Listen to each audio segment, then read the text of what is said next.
Hello, how y'all doing? Welcome back to another edition of Faith-Based Workplace. This video is how to grieve someone who is still alive. I know it's a little bit tricky. You like, Solomon, what are you talking about? They're still alive. We'll get into that right after this.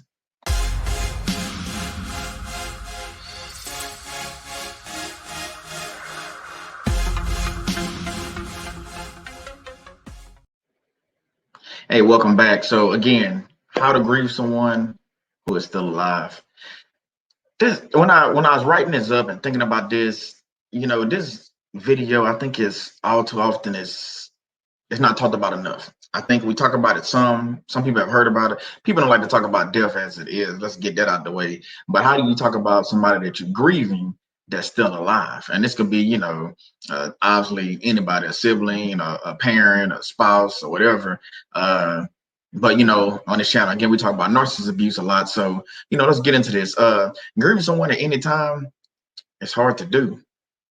So it's tricky, and the reason why it is tricky is because they still alive. That's the whole thing. It's like, how do you grieve somebody that's still alive? And you stay to the end. This shouldn't be video shouldn't be too long, but at the end I'll give you some tips on, we'll go over the stages of grieving, not really tips. We'll go over stages of grieving. So it's a challenging process to go through. So especially when someone passes suddenly. So think about when a person is still alive. How hard is that to do?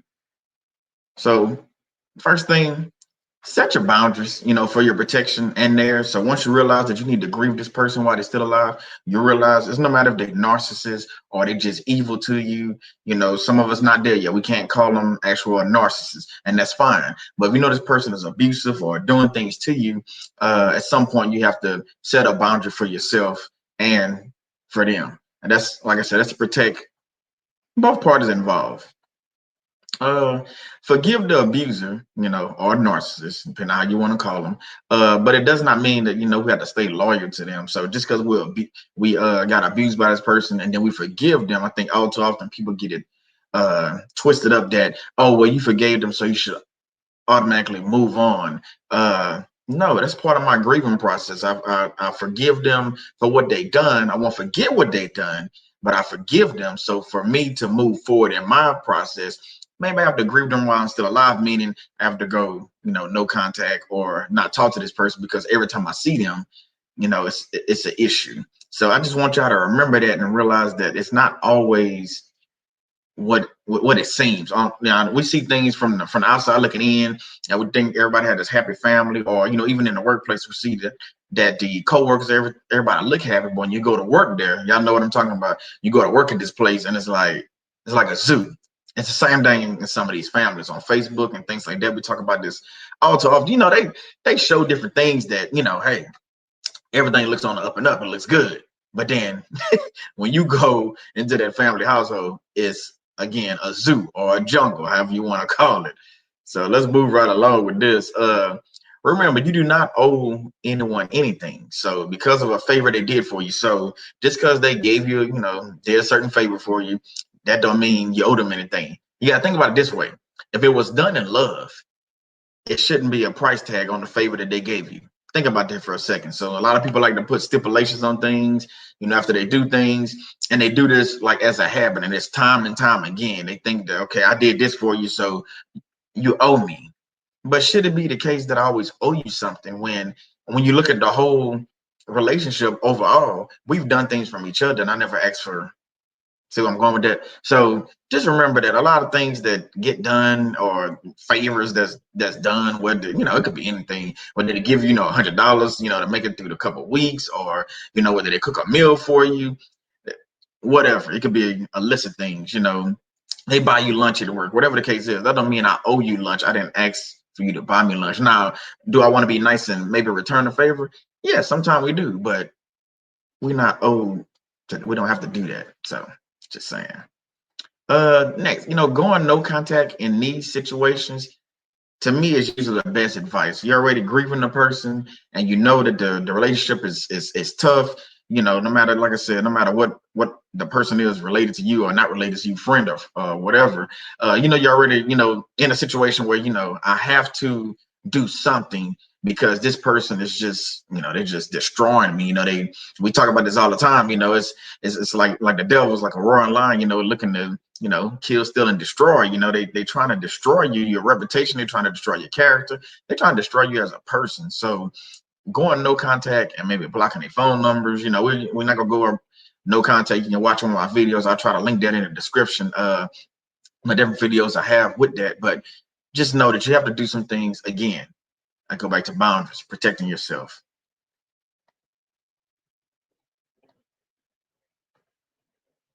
Okay, let me get into Bible verse right quick. John 16:22. So with you, now is your time of grief. I'm talking about grief. But I will see you again, and you will rejoice, and no one would take away your joy. So what they saying here is, at some point in some time, we're all going to pass away. I mean, it's inevitable. We're going to pass away, but we want to make sure we do everything that we can do to. We want to get to heaven. We want to, be with God and be with Jesus. But during that process, if you being less of yourself because of a certain person, or you don't feel like yourself around a certain person, we have to make changes in our life, and that person can be anybody. I mean, parents, siblings, whatever, so we have to realize that these things, we have to navigate this strategically, and we have to be honest with ourselves. And when I'm saying, grieving this person while they still alive, we have to know that, we can love them from afar. So let's keep moving along. Again, love, and you still pray for these people. I ain't saying stop praying for them. You pray for them, but it doesn't mean you have to be in their presence all the time, 24/7. You can still love them. You can, if you want to, I don't know, buy them things if that's your choice. I would choose, if you go on no contact, go no contact. I mean, you buy them anything or anything like that. But if you're going, down that route and you want to, still love them in certain ways, or, pray for them, that's the ultimate sign of healing to me. Once you figure out that you can pray for this person, I think that's a big step in your healing process. Let's think about that. Everybody is in different stages of healing. So your healing process is going to be different from mine. Mine is going to be different from yours, and then so forth and so on for the next person that goes through this process of going through, abuse or narcissist abuse, and we talk about narcissist abuse, but remember, it's at work or at home. It can be either way. So we have to remember that also. I think all too often, to be honest with you, I think we're taught that, we're supposed to love this person no matter what. So after physical abuse, after mental abuse, after financial abuse, oh, love them. Love them. You need to still love them. You need to stick with them. I think a lot of times wives are told to love their husband after they're being beaten. So they told to love this person. And usually, it's usually like a close friend or a relative will tell you things like that. So you gotta look at that person that's telling you these things to stay in this crazy situation, this abusive situation. What are they doing for you? They're not helping you out. So at some point you have to make a decision and be like, you know what? I have to move past this. I have to get past the hurt, the pain, because me getting beat up every day. I'm talking about, women, but obviously we know men go through abuse also. But what I'm saying is, if you're going through this abuse constantly all the time, at some point you have to make a decision and be like, you know what? I can't do this anymore. So the person that been telling me to stay in this, hey, if you want to have a conversation with them, I don't know what you're going to get out of that. They probably go deny, but like, well, I'm just trying to do what's best for you. Again, if you're trying to do what was best for me, you probably would have told me to get my butt out of there. I'm just saying, let's be quite honest about that. Let's go over the stages of grief. Like I told you, it's not going to be a long video, but let's go over the stages of grief. So first, we got denial. We deny it. We can't believe that we just went through this process. We can't believe that, this person has done these things to us, the abuse or just the lack of love. There's a lot of different things that happens and put us in a state of mind that we just cannot believe this just happened to us, especially if it's a loved one. But that's part of the denial process. It's part of the stages, of grief. So that's the first stage that I was able to come up with. Look, it's a lot of things that go on, but I'm telling you right now, I say this all the time, we need to let go and let God. So just because you don't talk to a person anymore, just because you stop texting this person, stop calling this person, everybody think you hate this person. No, I hate what you did to me. I hate the things that that was done to me. I did things that you've done to other people. I can see you for who you are. So maybe that's why I'm going no contact. Maybe that's why I'm not talking to you. But people don't understand, they fail to want to comprehend, because maybe they in the stage of denial. Well, yeah, you know what, they in the stage of denial. And the reason why I say that is because they can't believe that you are actually making a decision to protect yourself from narcissist abuse or just abuse in general or anything like that. What does at work or at home? Because at work, we know they have cliques and things like that. So when you stop hanging around the clique, we know when you start hanging around the clique, all of a sudden they're looking at you, oh, you think you're better than everybody. It's the same thing in a family dynamic. I believe that once you stop hanging around the family, stop doing things, people automatically assume that, oh, he think he better than us, or he acting funny, he acting strange, or she's not her usual self. But at the end of the day, if you look at that situation differently or deeper, I should say differently and deeper, maybe you'll realize that it's not about you. Maybe it's about them. Maybe they're going through a healing process. Maybe I'm going through a healing process. And basically, enough is enough, like I've said before. Let's get into the next one. Anger. That's not where you want to be at. That's a actual bad space to be in one of these stages. Anger. When we're angry, we're trying to hide our emotions. So we lash out and we're angry and we get, like I call it, the big head. So in those situations, you don't want to be in that anger stage too long. But it's part of the process, part of the grieving process. So you'll go through it, but we praying that you come out of it rather quickly, because we don't want to stay in the anger stage, because that's we don't want to stay there. Again, if you know that the person is like bad for you, or some people like to say bad for your health and things like that, this part of the process where it helps you relieve, or not relieve, but realize that this person might not necessarily be good for me. Even if I got married to this person, at some point you have to realize, through time, I might have to go through a divorce. And especially if it's abusive in nature, and that's why I'm talking about grieving people while they're still alive. So they're alive, but you have nothing for them.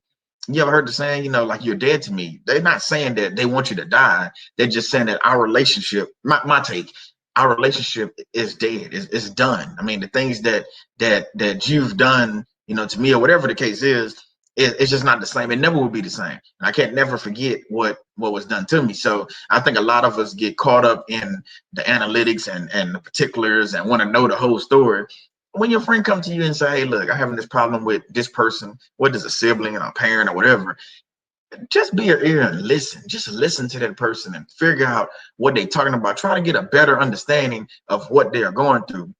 It's not about you. It's about them. They're telling you a part of their life. It's not a story, it's an actual part of their life. So again, that was a side note, but just realize that, hey, you have to realize what this person is going through. Next Bible verse. John 16:22. So with you, now's your time of grief, but I will see you again and you will rejoice, and no one would. Oh, you know what? I just did that by verse. I'm sorry about that. I'm not going to even edit that out. I'm going to leave it in there because I just seen that I've already clicked on it. Okay, so moving right along, negotiate. We try to understand, our part in the abuse. So like, what if I did this? What if I did that? If only I did this, maybe, it would have changed the outcome. I'm here to tell you, I don't think the outcome would have changed. It doesn't matter how many times we go in our head, round, around, trying to figure out what if, and if only we'd have did this, we're gonna drive ourselves crazy. So don't stay in that position either. You try to, let's just move through the grief process. I ain't telling you to rush through it, but try to realize that it doesn't matter what you did. It was gonna happen the way it was supposed to happen, when it was gonna happen. We have no control of that. That's part of, God's plan for us. It's part of, there's no testimony without a test. So that's part of the test. That's the way I look at it. So you can't change that if you think about it that way. Let's move to the next one. Depression. This is where you might feel stuck, like, because the person is still alive, and then you're trying to figure out like how I'm supposed to do this dynamics, or maybe they're taking care of your kids, or maybe they maybe they stay in your house. I mean, I don't know what the case is, but the depression stage can get us into a suicidal stage, and we have to be very careful, because it's a thin line between depression and suicide. So we have to realize that when we dealing with these things. So just realize that it's another stage of it, but this is the stage where if we ain't pay attention to other stages, the first 4, we probably need to go no contact at this stage and then find our own tribe. And the reason why I'm saying is because maybe the people you have around you just not supportive, they're not helpful. So therefore, hey, it's probably time to move on. It's like staying in a house that got a leaky roof. So how long am I going to continue to stay in that house? I done told the landlord to fix it. They haven't fixed it. It's been going on for months. How long you'll keep staying there before you're going to end up moving out? So at some point, same thing with this, you're going to have to move out. You're going to have to go no contact. You're going to have to discover yourself. You got to know that, you know, you love yourself, and you got to know that God loves you. So you're going to have to move on. Let's move right along so we can get on up out of here. Acceptance. So this one we starting accepting everything, coming to the conclusion that, you know, the narcissist never love you. So when you come to that conclusion, that's a hard pill to swallow. You think about it. It's sad. It's tough. And that stage can be a longer stage. You accept it, then you start thinking about, it's not the what if or if I, it's like, why? Why did she, or why did he? Or, you know, you start looking at all the treatment that you've been through and you're like, wow. So it just floors you. You know, it has you in a state of shock. I'll leave it at that. It have you in a state of shock. So let's move on to the next Bible verse. Romans 12:2, do not conform to the pattern of this world, but be transformed by renewing of your mind. It's kind of what I'm saying. So at some point or sometime, you can't believe everything the world has told you about families and about jobs or just different relationships. You got to discover some of these things on your own and realize that everything that the world tells you, probably not right. Just saying. Hey, you ain't got to take my word for it. You can go investigate these things yourself. So just saying. Just saying.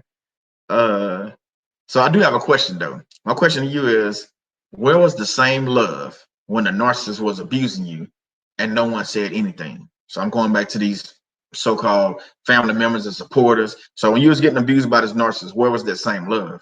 But they want you, as soon as you go no contact and go off, like they say on a, got my little air quotes, you go off on an island like you're not part of the family anymore. They quick to judge you and say, well, you know, why did you do that? Or why did she do that? I mean, what's going on? You didn't support me when when I was going through all this stuff. So now you want to be supportive because I didn't cash you out, and I'm saying I cash you out. Probably it's more like they cash you out. You know, you just made a decision. Well, I'll just go no contact with everybody, and that's usually what happens in a situation like this. So grieving the person that's alive is, it might not just be one. It might be 20, 30, and depending on how many family members you have to go no contact with, it's going to be a few of them that are several or however many that you're going to have to go probably no contact. So that's going to acquire you to grieve these people while they're alive. That's why I wanted to bring this subject out, because a lot of times we get caught up in the situation that we're in and we can't see. It's like the fog that we talk about. So you can't see past the fog. Once you get out of the fog, you see things clearly now. So you're like, whoa. Now I can look at this whole relationship, the whole dynamics of the family or the dynamics of whatever, you know, the job situation, whatever the case is. And I realized that I have to grieve these things while, you know, these people while they're still alive. We're almost coming down to the end. So don't get caught up on family or friends that do not understand. A lot of people won't understand. They don't understand narcissist abuse. That's fine. And guess what? Just like I had to pick up books and read it or watch different YouTube videos myself, they can do the same thing. So when you tell them about narcissists, everybody have phones and everything. So you can actually pick up your phone, Google in narcissist, and it will tell you different things on Google. Y'all know this. So, and they have different books, you know, you can read, and you know, if you don't want to buy, you can go to the library and rent it, or, you know, whatever the case is. But my thing is that it's ways to find out what narcissism is. That way you can get a better understanding. Because think about it, if you didn't get a better understanding of what narcissism is, you would stay in this relationship where you're getting abused and things like that. But you had to wake up, you had to talk to God, you had to get a better understanding of what narcissism was. So what's different for them? They have a brain. God gave each one of us a brain. So my thought on that is, when they say, well, I just don't understand that, and they don't want to hear you out, that's fine. You just showing me your true colors. You're showing me that you don't care or you don't love me. But then they'll try to, you know how narcissists do, they'll try to flip it on you and say, you know what, you know, I don't understand, but, you know, tell me some things about it. They know what it is, but they really want to know. So it's like they picking and prodding and just trying to keep you around so they can keep talking to you. You know, enough is enough. That's why I'm at with it. So you have to realize that, you know, you can't please everyone. Remember that you can't. So it is what it is. And just remember, lastly, you're not alone in this situation. It's a lot of people just like you that have gone through narcissist abuse and gone through different abuse, or just gone no contact. They've gone great rock. They've just saying they went through a lot of things. So you have to realize that it's not just you, and there's ways to just ways to keep things, in on the up and up, and you can find out different things. So I want to let y'all know that it's not just you. Again, hey, if you haven't if you like the content, you want to subscribe to the channel, hey, click that bell. If you want to reach me, put my social media up there. That's all my social media contacts. If you want to reach me there, I am a certified life coach, so I did want to throw that out there. So you want to book a session with me, I do offer a 30-minute free consultation, so you can go on pick time to be able to do that. That's the link for that. You can set up, you can see on my calendar where you can book what's best for you. Like I said, 30-minute free consultation. After that, you have to do some of the things on your own. But again, hey, click the bell, subscribe, like the channel, comment. I'm gonna throw a question out there in the comments. So I appreciate, y'all answer the comments, just so we'll get more views on YouTube and we'll grow this channel together. But again, I love y'all. I appreciate the time. I appreciate you, talking to me. And well, I say talking to me, I'm talking to y'all. I appreciate y'all just coming out and just spending the day with me. So once again, this is Faith Based Workplace, and I'll see you again next time on YouTube.